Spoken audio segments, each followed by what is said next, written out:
Hi friend, कैसे हो? उम्मीद करते हैं कि मस्त होगे।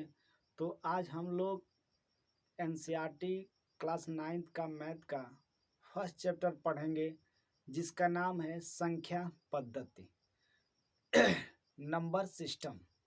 तो संख्या पद्धति में जिन नंबरों का हम लोग अध्ययन करेंगे उनको हम देखते हैं और सीखते हैं।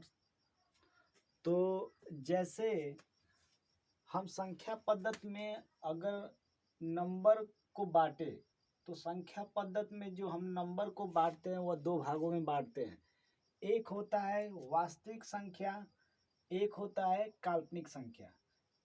इसको बोलते हैं रियल नंबर, इसको बोलते हैं इमेजिनरी नंबर। यानी वास्तविक संख्या में कौन कौन से नंबर आते हैं? तो प्लस माइनस, डेसिमल यानी दशमलव, फ्रैक्शन यानी बट्टा वाले, और रूट यानी जो करड़ी में संख्या होता है। और काल्पनिक संख्या, तो काल्पनिक संख्या में कौन से नंबर आते हैं? तो जो संख्या रूट में माइनस के साथ होते हैं उन्हें हम कहते हैं काल्पनिक संख्या। अगर कोई पूछे कि काल्पनिक संख्या क्या होता है, तो काल्पनिक संख्या का दो महत्वपूर्ण बातें नोट कर लो।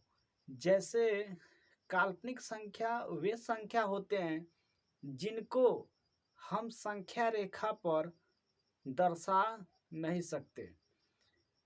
और दूसरी बात ये होती है कि जब भी हम इसका परफेक्ट स्क्वायर निकालें तो इसका हम लोग परफेक्ट स्क्वायर नहीं निकाल पाते हैं। क्यों?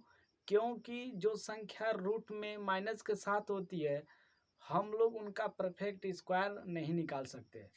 हाँ, क्लास 11 में एक कॉम्प्लेक्स नंबर चैप्टर है, उसके सहायता से हम लोग इसका स्क्वायर देखेंगे। तो यहाँ क्लास 9th के स्टैंडर्ड पर हम लोग इसका स्क्वायर रूट नहीं निकाल सकते हैं। चलो, और वास्तविक संख्या को भी दो भागों में बांटा गया है। एक होता है परिमेय संख्या, एक होता है अपरिमेय संख्या। तो परिमेय संख्या में कौन कौन से नंबर होते हैं? तो प्लस माइनस, डेसिमल, फ्रैक्शन। जैसे -3 हो गया, +4 हो गया, यानी 3.1 हो गया, 2/3 हो गया। और अपरिमेय संख्या में जैसे रूट में जितने भी संख्याएं लेकिन माइनस के साथ न हो, तो वे संख्याएं जो रूट में, यानी हम लोग कह सकते अभाज्य संख्या। यदि अंडर रूट में अभाज्य संख्या मिले तो वह नंबर अपरिमेय संख्या कहलाता है। उसी तरह हम लोग परिमेय संख्या के नीचे भी अगर संख्या की बात करें तो एक होता है पूर्णांक। यानी पूर्णांक जैसे -∞ से -1 तक और 0 से +∞ तक, यानी जितने भी प्लस माइनस और 0 उसमें शामिल रहता है वे संख्याएं पूर्णांक कहलाते हैं। यदि पूर्णांक से माइनस वाले टर्म को हटा दिया जाए तो उसके नीचे एक संख्या बन जाता है पूर्ण संख्या। तो पूर्ण संख्या में कौन कौन संख्या होते हैं?